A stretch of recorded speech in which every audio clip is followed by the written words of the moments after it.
우리가 영어를 오랫동안 공부하면서 어떻게 해야 이 영어를 실력을 빨리 향상시킬 수 있을까 이렇게 고민들을 많이 하게 되는데 우리가 영어를 갖다가 진짜 초등학교 때부터 공부를 하지 않습니까? 그런데 이게 막 늘는 것 같질 않아요.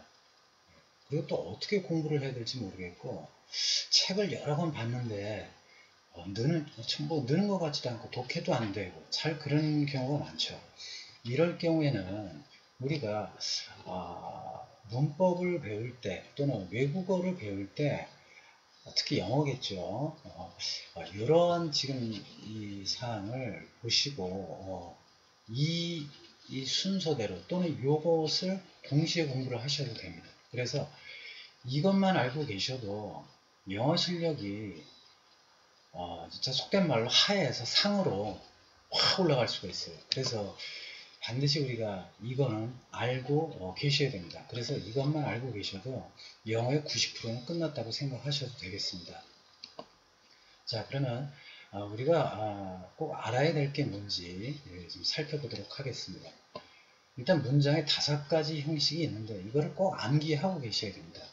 그 이유가 뭐냐면 우리가 문장을 해석을 할 때 주어가 나왔어요. 자, 그 다음에 동사가 나왔어요.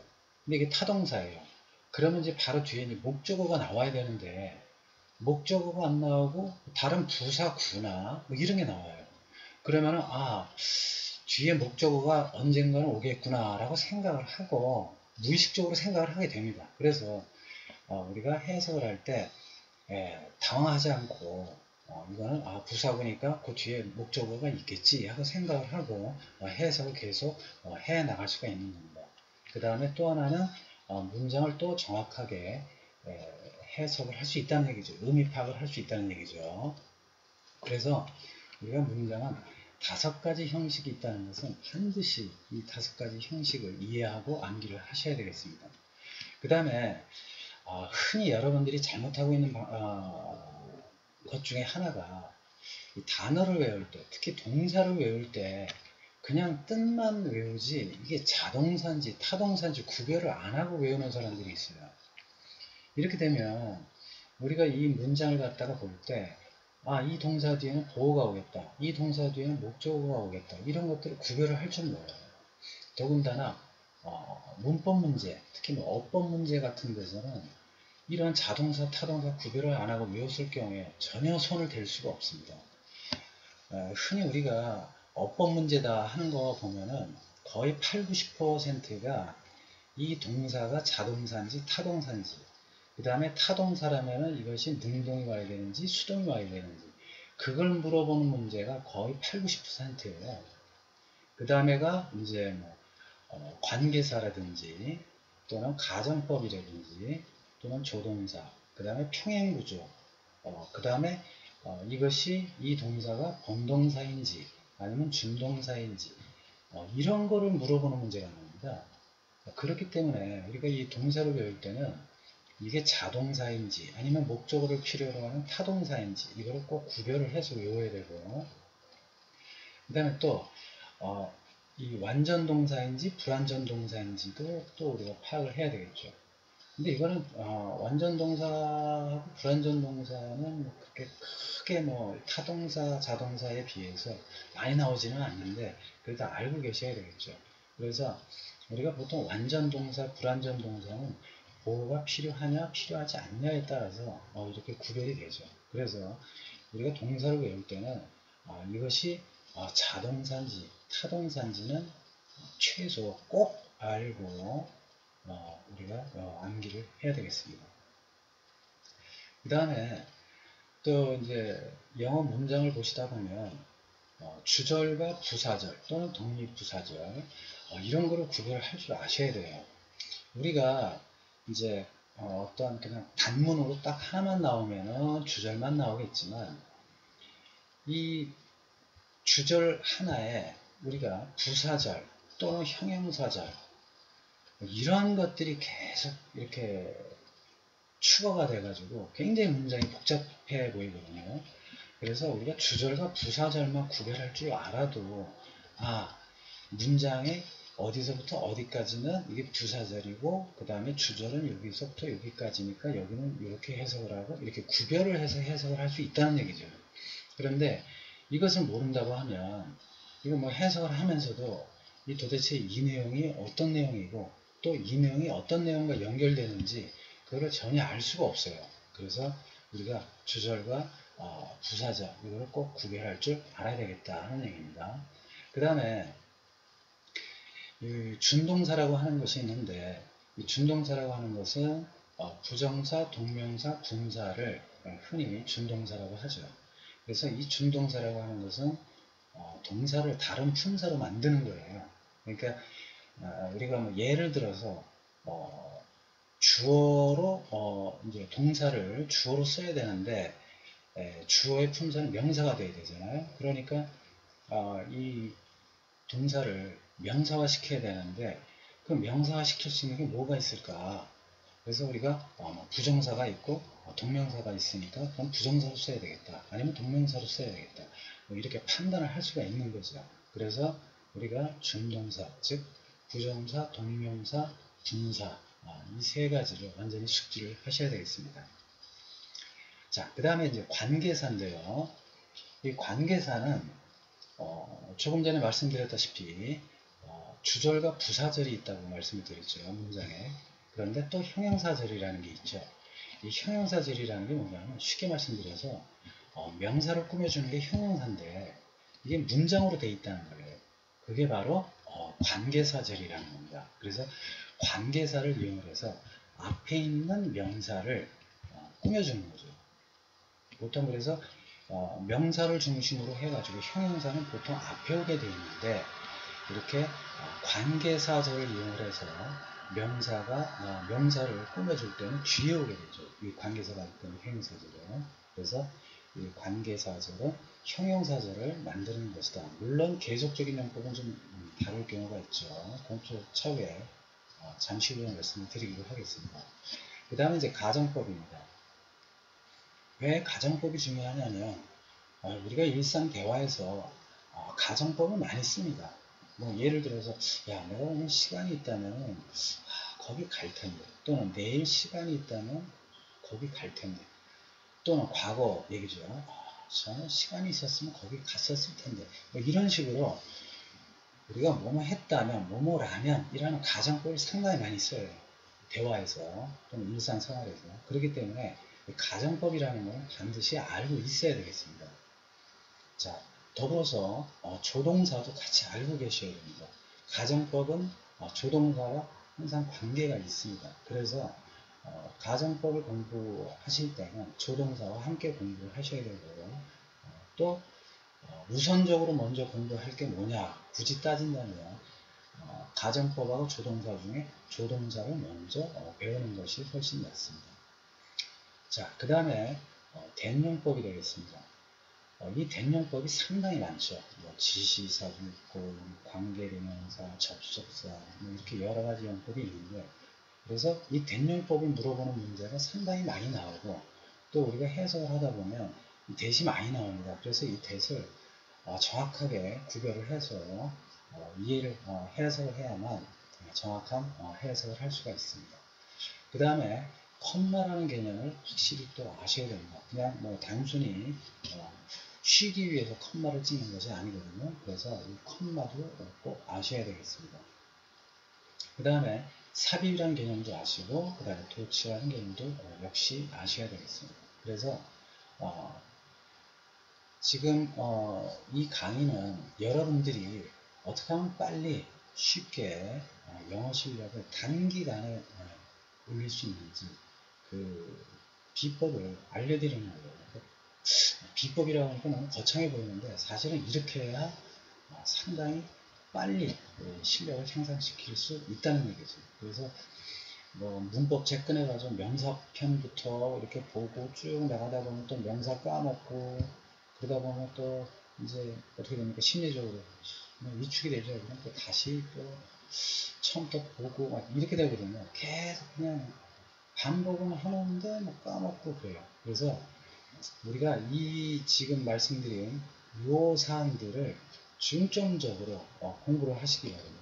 그리고 또 문장을 자꾸 이렇게 보면서 연습을 하셔야 돼요. 그래서 제가 제 강의 유튜브에 전에는 문법적인 개념만 이렇게 해가지고 예를 들어서 이렇게 설명을 했는데 요즘에는 이제 문장을 통해서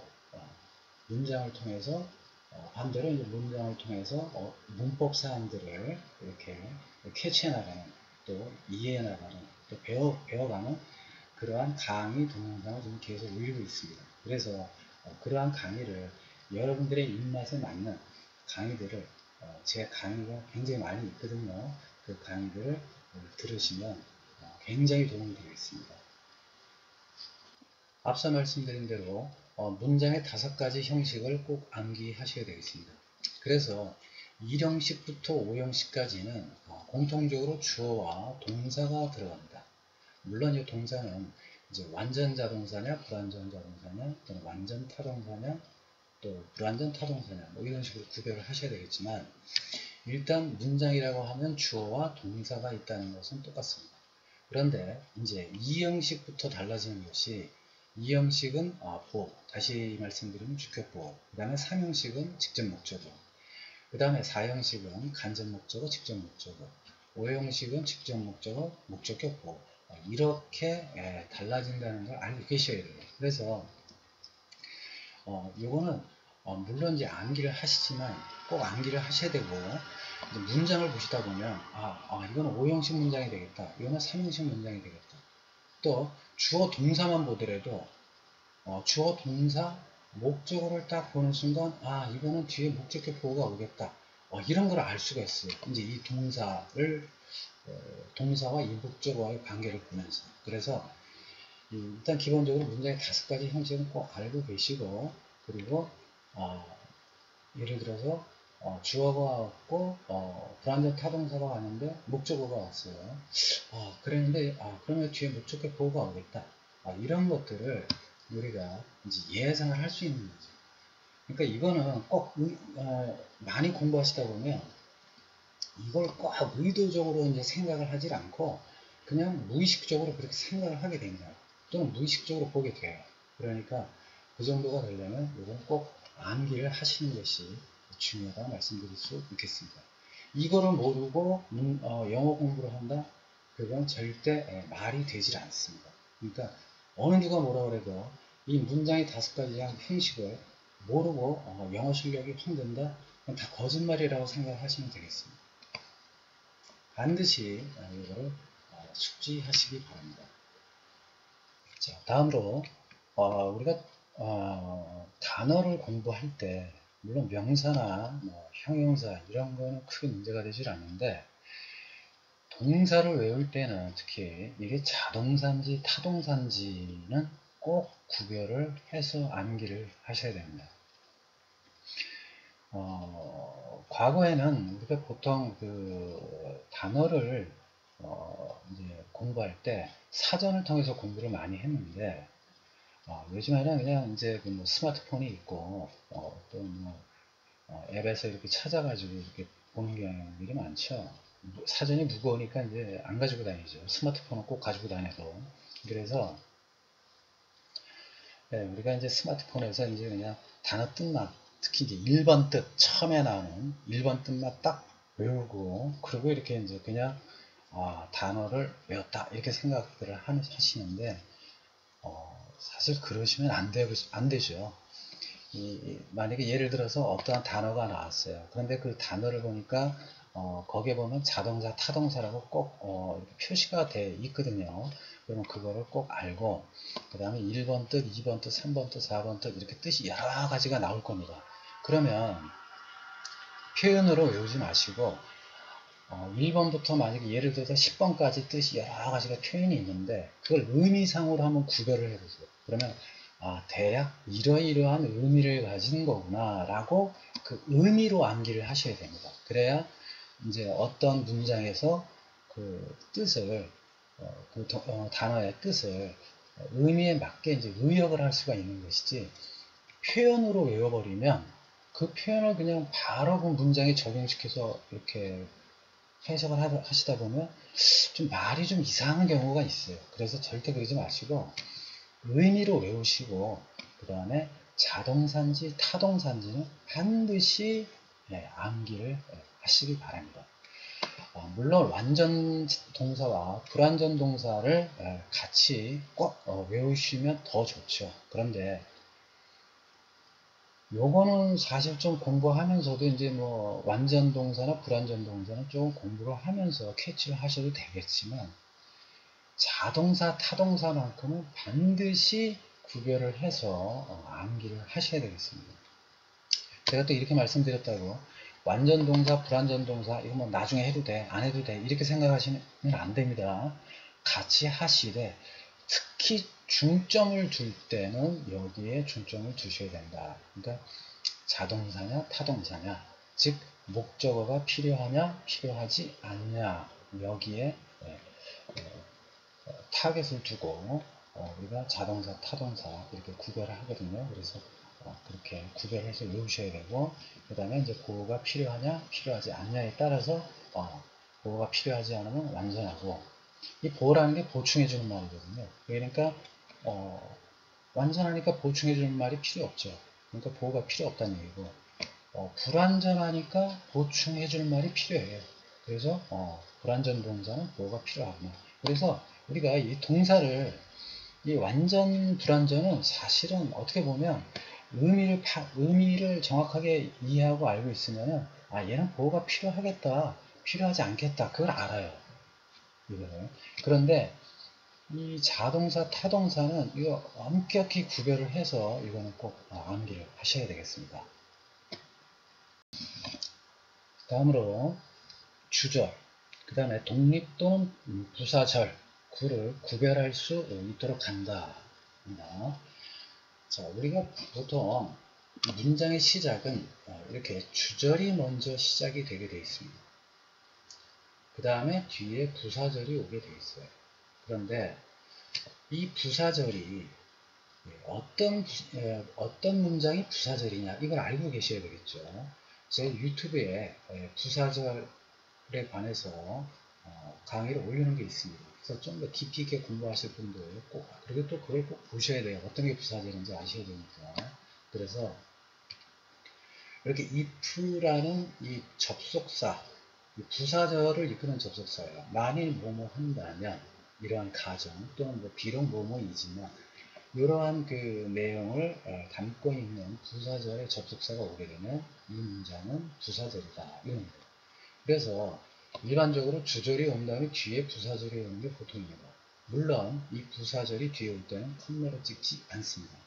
그런데 얘가 이제 이 앞으로 가버려요. 그렇게 되면 콤마를 찍게 됩니다. 그 이유가 뭐냐면 얘가 이렇게 원래는 항상 주절이 와야 되는데 얘가 이렇게 가버리면 이게 하나의 끈이라고 보면 얘가 이렇게 가면 그 다음에 이시 오고 막 이렇게 이제 순서가 바뀌겠죠.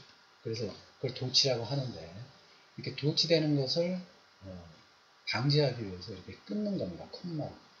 숨 쉬라고 있는 게 아니라 이 주절하고 독립시키는 거예요. 이 콤마가 와서 독립부사절이라고 하는 겁니다.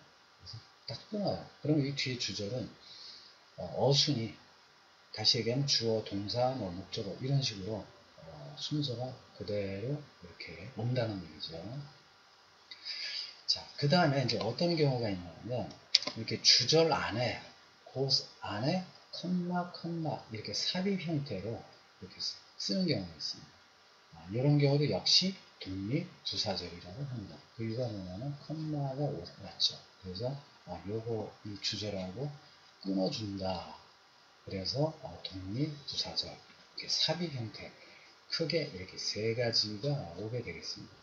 그런데 이제 문장이 복잡해질수록 이제 앞에 이렇게 독립부사절이 오고 뒤에 주절이 오고 뒤에 또 부사절이 또 오는 경우가 있고 또 이 부사절 안에 또 부사절이 오는 거예요. 그렇게 되면 이 부사절 안에 부사절이 오면 그 부사절의 주절은 요게 되는 것이고, 그렇죠. 그리고 요 if절은 요 if는 이 뒤에 있는 부사절 전체까지 또 영향을 주는 거죠. 그래서 이 기본적인 이 세 가지를 모르는 상태에서는 막 부사절이 막 여기저기 끼어들어가게 되면 이게 도대체 해석을 어떻게 해야 되는 건지 뭐가 연결되는지는 모르게 돼요. 그래서 기본적으로 뒤에 오고 앞에 오고 이렇게 삽입 형태로 온다는 걸 알고 계셔야 되겠습니다. 이걸 모르고 해석을 한다? 상당히 어렵습니다. 다음은 흔히 우리가 얘기하는 준동사를 아셔야 되겠습니다. 이 준동사라고 하는 건 부정사, 동명사, 분사라는 거죠. 그리고 우리가 왜 준동사라고 하느냐? 우리가 본래 품사는 동사인데 다른 품사로 쓰이기 때문에 우리가 이걸 준동사, 준할 준자, 완전하진 않다는 얘기죠. 그래서 우리가 준동사로 부른다. 그럼 다른 품사는 어떤 품사로 쓰이느냐? 보시다시피 명사, 형용사, 그 다음에 부사 이렇게 쓰이는 겁니다. 그러면 자, 우리가 투부정사를 보시게 되면 투부정사는 명사로 쓰이기도 하고 형용사로 쓰이기도 하고 부사로 쓰이기도 합니다. 그래서 가장 많이 쓰이죠. 그래서 부정사를 모르고 또 영어를 공부한다? 그건 말이 안 되겠죠. 그 다음에 이제 동명사입니다. 동명사는 역시 말 그대로 명사죠. 그런데 또 형용사로 쓰이기도 합니다. 자, 다음에 이제 분사인데요. 여러분들이 이 분사를 모르면 이렇게 생각하시면 돼요. 우리가 영어를 공부할 때 중학교 때는 보통 또는 이제 초급 과정에서는 부정사입니다. 그런데 이제 고등학교 또는 이제 고급 과정에서는 이 분사가 꼭 문제예요. 그래서 이 분사를 모르면 안 됩니다. 자, 그런데 제가 여기 옆에 분사 구문이라고 써놨는데 이 분사와 분사구문은 또 조금 달라요. 물론 분사의 개념인데 지금 제가 여기 써놓은 분사라고 하는 것은 명사 앞에서 형용사처럼 쓰이게 만드는 겁니다. 그 다음에 분사 구문은 말 그대로 여기 구문이라는 말이 들어가 있죠. 그러니까 원래는 절이었어요. 문장이었어요. 문장이었는데 구가 된 겁니다. 자, 그러면 요거는 분사는 구가 아니에요. 명사 앞에 쓰인 형용사가 되는 거고 요 분사 구문은 원래는 문장이었는데 구가 된 겁니다. 그러면 원래는 어떤 문장이 분사 구문이 되느냐 이거죠. 그래서 첫 번째는 부사절이 분사 구문이 되는 경우가 있습니다. 그래서 부사절이 분사 구문이 되면 부사구가 되죠. 그 다음에 주격관계대명사가 이끄는 문장이 또 분사 구문이 될 수가 있습니다. 그럴 때는 관계대명사가 이끄는 문장이 있으니까 형용사 구가 되는 거죠. 그 다음에 이제 또 하나는 뭐 연결 접속사 역할도 하는 것이 있는데 이거는 분사 구문은 제 유튜브 강의에 보시면 분사구문 강의가 있습니다. 그래서 그걸 꼭 보시고 내용을 완전히 숙지하시기 바랍니다.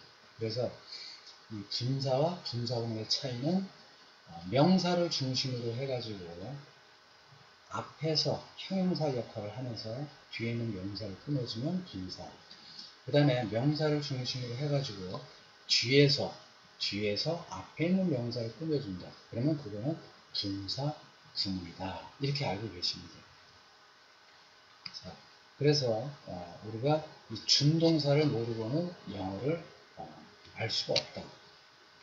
그러면 우리가 부정사, 그 다음에 동명사, 분사가 있는데 동명사는 사실은 동사가 동명사를 취하는 동사들이 있거든요. 그래서 그거는 좀 암기사항이에요. 요거는 많지는 않은데 그 동사들을 표현을 암기를 하셔야 됩니다. 그래서 그 동사를 암기를 하시면 되고 그 다음에 이제 부정사, 그 다음에 특히 이제 분사죠. 그래서 우리가 이제 문장이 좀 복잡하다.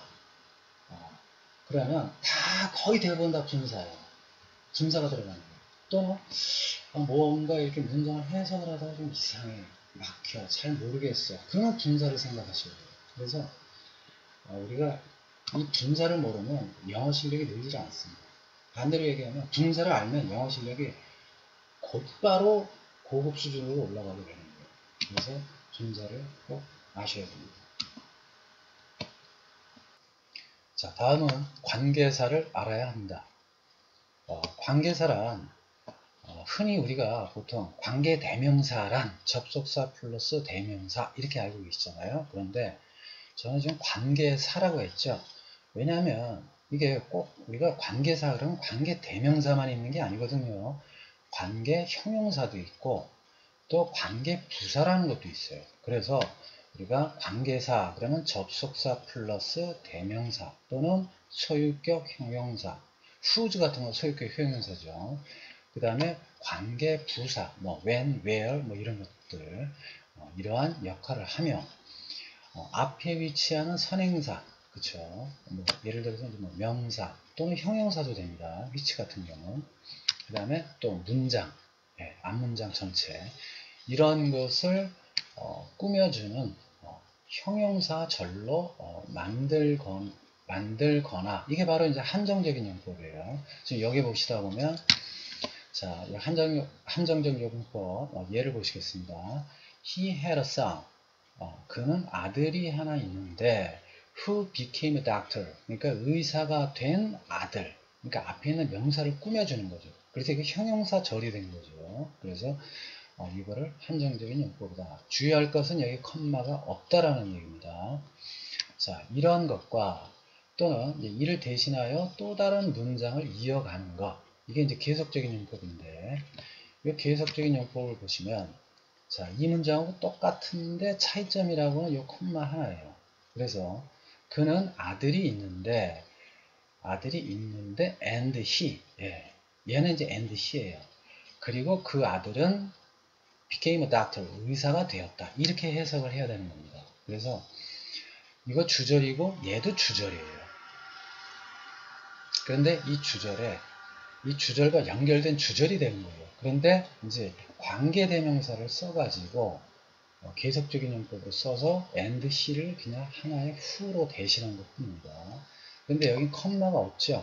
그러니까 얘는 주절이 아니에요. 얘는 이 주절에 있는 하나의 명사를 꾸며주는 형용사 역할을 하는 문장입니다. 근데 얘는 형용사 역할을 하는 문장이 절대 아니고 얘는 이렇고 얘는 이렇다 라는 그냥 또 다른 하나의 문장이라는 것입니다. 그래서 그 차이점을 꼭 알고 계셔야 되겠습니다. 자, 다음으로 가정법을 알아야 되겠습니다. 가정법이라고 하는 것은 현재 또는 과거에 실제로 하지는 않았거나 이게 바로 이제 가정법 과거 또는 가정법 과거 완료라고 하죠. 그래서 우리가 보통 현재 사실에 반대하면 가정법 과거, 과거 사실에 반대하면 가정법 과거 완료 이렇게 얘기를 하죠. 그 다음에 앞으로 할 것, 그거는 이제 가정법 현재 이렇게 간주하고 말하는 화법입니다. 우리가 가정법 미래라는 것은 우리가 사실 그 말은 좀 틀린 말이에요. 왜 그러냐면 여기에 뭐 가정법 미래 여기 뭐 will이 들어갔다 그래서 그러는데 그게 아니고 그 시제만을 보는 겁니다. 시제. will 자체가 will이라고 하는 것이 의미가 앞으로 해야 할 미래의 의미지 형태, 모양은 현재형이에요. 그렇기 때문에 우리가 이걸 가정법 현재라고 합니다. 자, 그러면 가정법 과거 완료, 가정법 과거, 가정법 현재에 대한 공식을 간단히 알아보도록 하겠습니다. 가정법 과거 완료라고 하는 것은 과거 사실에 반대예요. 그래서 우리가 실제로 그렇게 했을 가능성이 전혀 없다라는 얘기죠. 그래서 가정법 과거라고 하는 것은 if라는 부사절을 이끄는, 다시 말씀드리면 가정절을 이끄는 접속사가 오는 곳에 시제가 과거 완료가 오는 거예요. 그러니까 if절에 과거 완료가 오는 겁니다. 자, 그 다음에 뒤에, 이게 이제 뒤에가 주절이죠. 또는 귀결절이라고도 합니다. 왜냐하면 이걸 조건절, 가정절이라고 이렇게 칭할 때 이거를 귀결절 또는 부사절이라고 하면 이건 주절 이렇게 부르기도 하죠. 그래서 여기 가정법 조건들에 과거 완료가 왔으니까 여기도 과거 완료 이렇게 하는 거예요. 이거 지금 조동사가 과거형이죠. 그래서 과거 그 다음에 have pp는 완료 기본, 완료 공식이죠. 그래서 완료. 그래서 과거 완료. 이렇게 읽는 겁니다. 자, 그 다음에 여기서 보시면, 과거 사실의 반대라고 그랬죠. 자, 우리가 요 조동사하고 이렇게 동사가 올 때, have pp는 과거 얘기를 하는 겁니다. 이게 과거 얘기하는 것이고, 조동사가 이렇게 과거형이 오면 뒤에 오는 동사를 실제로 이렇게 했을 가능성이 없다라는 겁니다. 그래서 이 조동사의 개념을 아시면 가정법을 쉽게 아실 수가 있는 거예요. 그래서 아까 제가 말씀을 드렸다시피 가정법은 조동사와 관계가 있다 이렇게 말씀을 드렸죠. 그래서 조동사를 먼저 공부하시는 게 더 나을 수도 있다 이겁니다. 그래서 된 것이고, 그 다음에 가정법 과거는 현재 사실에 반대죠. 그래서 실제 가능성이 없습니다. 이것도. 그래서 가정법 과거는 역시 이 구절에 동사의 과거형이 오고 VP가 이제 동사의 과거형을 얘기합니다. 그 다음에 여기도 이제 과거가 와야죠. 그래서 조동사 과거가 오고 동사 원형이 왔어요. 이건 어떻게 읽을 수가 없잖아요. 위에는 과거, 요건 완료형이고 요거는 과거 기본형이죠. 그래서 과거. 그래서 요 동사 기본형 원형이 오게 되면 이거는 현재를 얘기하는 것이다. 또는 미래를 얘기하는 것이다. 이겁니다. 그래서 여기서는 이제 현재를 얘기하죠. 그 다음에 조동사가 과거형이 오면 실제로 이렇게 했을 가능성이 없다고 그랬죠. 그래서 과거 뭡니까? 이거 현재 사실의 뭐예요? 가능성이 없으니까 반대. 그래서 현재 사실의 반대. 이렇게 되는 겁니다. 여기는 과거, 요거는 과거 가능성이 없죠. 조동사가 과거형이니까. 그래서 사실의 반대. 그래서 과거의 반대, 현재의 반대. 이렇게 되는 겁니다. 조동사가 현재형이 오면 또는 원형이 오게 되면 이렇게 해야 할 가능성이 있다라는 얘기예요. 그래서 요거는 이제 요거를 보지 않고 그냥 요걸 한번 바로 보겠습니다. 동사 원형형이 현재라고 그랬죠. 현재 또는 미래예요. 그런데 여기는 원형이 맞죠. 원형이 맞다는 얘기는 가능성이 있다는 얘기입니다. 과거형이 오면 가능성이 없고, 그러니까 얘는 가능성이 있으니까 현재 또는 미래에 이렇게 할 가능성이 있다 이거죠. 이거. 그래서 미래에 대한 추측이라고 하는 겁니다. 반대라고 안 하고, 왜냐하면 추측이라고 하는 것은 앞으로 이렇게 할 가능성도 없는 건 아니거든요. 그렇게 할 가능성도 있거든요. 그래서 우리가 가정법 현재는 미래의 추측이다 이렇게 표현을 해야 됩니다. 근데 이제 보통 이렇게는 얘기가 없고 그냥 반대 뭐 이런 얘기만 있는데, 가정법 현재는 미래에 대한 추측이다. 그래서 이렇게 할 가능성이 있다 이거죠. 그래서 여기서 결론적으로 말씀을 드리면 조동사와 이렇게 동사가 연결이 될 때 have pp는 과거 얘기다. 그 다음에 동사 원형은 현재나 미래 얘기다.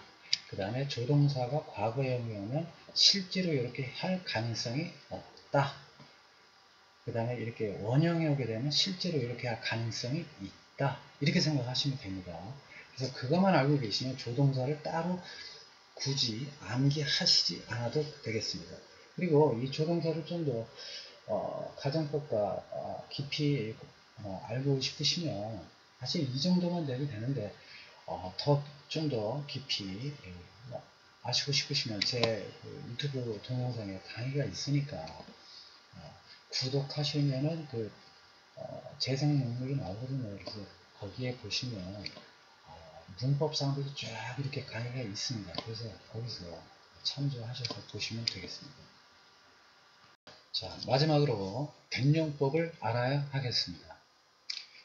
자, 된용법에는 크게 이렇게 한 가지, 두 가지, 세 가지, 네 가지, 다섯 가지 해서 이렇게 지시사, 부사, 접속사, 관계사, 강조 용법이라는 용법이 있습니다. 그래서 이 지시사는 지시대명사 또는 지시형용사. 그래서 지시대명사 그러면 그것, 그 다음에 지시형용사 그러면 뭐 이렇게 되는 거죠. 예를 들어서 that 하고 여기는 that, book 그럴 때 that은 목을 꾸며주니까 지시 형용사가 되겠죠. 그래서 지시사로 쓰이는 경우가 있고, 그 다음에 강조부사 역할을 합니다. 그래서 that so much 어쩌고 저쩌고 그러면 그렇게 많이 뭐 이럴 때 이렇게 강조부사를 쓰이는 경우가 있습니다. 그 다음에 접속사, 이게 요거 뭐 이런 거 물어보는 문제가 많이 나오죠. 그래서 절을 이끄는 접속사, 절을 이끄는 접속사라는 얘기는 다시 말씀드리면 명사절을 이끄는 접속사죠. 주어가 되든지 목적어가 되든지 보어가 되든지 그러겠죠. 그 다음에 동격의 접속사, 동격의 접속사는 쉽게 말씀드려서 앞에 있는 명사를 보충 설명해 주는 거예요. 그러니까 보통 이런 걸 뭐 형용사적인 용법 뭐 이렇게 얘기도 하는데 관계사는 좀 틀립니다. 이거는. 그래서 따로 우리가 동격의 접속사 그러면 that을 끊었을 때 that 뒤에가 완벽하죠. 근데 관계대명사 that은 that을 끊었을 때 뒤에가 완전하지 않거든요. 그 차이죠. 그래서 앞에 있는 명사의 내용을 주로 얘기하는 겁니다. 그래서 the fact that 그러면은 that 이하라는 사실 뭐 이런 식으로 우리가 동격의 접속사를 씁니다. 그 다음에 연결 접속사, 이것은 이제 so하고 같이 쓰이는 거죠. so that 또는 such that 이런 경우죠. 그래서 여기서 so that, 여기 so에는 보통 형용사나 부사가 오게 됩니다. 왜냐하면 얘가 부사이기 때문에. 그런데 such라고 하는 것은 뒤에 명사가 오게 되어 있어요. 그래서 such 명사, 그러한 용어를 해서 뭐 대비하다 이렇게 해석이 되는 거죠. 이거는 너무나 뭐뭐해서 대비하다 이렇게 해석이 되는 것이고요. 자, 그 다음에 관계대명사라는 게 있어요. 관계대명사라고 하는 것은 아까 말씀드린 대로 앞에 있는 명사를 받아서 대신 쓰는 건데, 주격관계대명사, 주어로 쓰였으면 주격관계대명사, 목적으로 쓰였으면 목적격 관계대명사 뭐 이렇게 얘기하겠죠. 그래서 앞에 있는 명사를 꾸며주는 형용사절 역할을 하는 거죠. 그 다음에 관계부사 이런 케이스도 있습니다. 이런 케이스 뭐 예를 들어서 when이나 그러니까 관계부사 when이나 how나 why를 대신해서 쓸 수도 있다 이겁니다. 자, 그 다음에 강조용법, 우리가 흔히 이땐 용법 그러는데 이땐 용법에서 이승 가주어고 대비하가 진주어다. 그래서 일반적인 이땐 용법에서 that 뒤에는 완벽합니다. 그런데 이때 강조용법은 that을 that 뒤에를 끊어보면 뒤에가 완전하지 않아요. 주어가 없든지 아니면 목적어가 없든지 보어가 없든지 그래요. 그래서 다시 말씀드리면 접속사 플러스 관계대명사 역할을 하는 겁니다. 물론 이 앞에 선행사가 있겠죠. that 앞에. 그래서 이런 거 강조용법이 있다. 그래서 일반적인 이때과 이때 강조용법의 차이는 that을 끊어봤을 때 that 뒤에가 불완전하면 강조용법, 완벽하면은 그냥 일반적인 이때 문법 이렇게 되는 겁니다. 자, 이때 강조용법 해석을 할 때는 뭐뭐는 바로 이렇게 바로라는 표현을 써가지고 바로 뭐다 이런 식으로 해석을 하게 됩니다. 강조용법은. 자,